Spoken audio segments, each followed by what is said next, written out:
There's an estimated $1.7 trillion of student loan debt in the United States. If this iPhone represented $1 billion and you stacked it like this, the pile of iPhones would be 8 times my height. We spoke with one graduate of Brooklyn Law School about what canceling up to $50,000 of debt might mean to her. $304,680.17.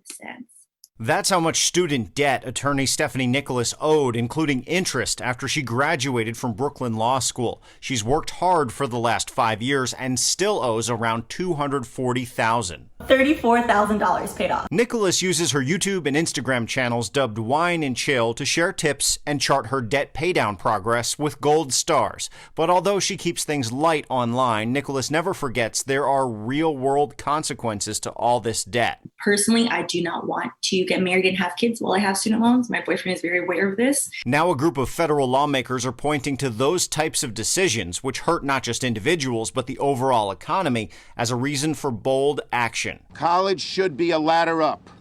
For too many people, debt is the anchor that weighs them down. Senate Majority Leader Chuck Schumer was joined by other progressive leaders, including New York freshman Congressman Mondaire Jones, to press President Biden to wipe out $50,000 in student loan debt with his executive authority under the Higher Education Act. And that is exactly what we here today expect him to do, and that is what the American people expect from him. The cost of canceling the debt would be about $650 billion. But this group of lawmakers argues it would actually boost the overall economy by giving those currently saddled with debt the financial freedom to start businesses or buy homes. They also say this is about equity. After 20 years, only 5% of whites have student debt, but 95% of African Americans have debt. Nicholas sees this firsthand. The majority of my closest friends owe upwards of 6 figures versus a lot of my white counterparts, and I'm super excited for them, are starting to pay their loans off, and they had to borrow less because their parents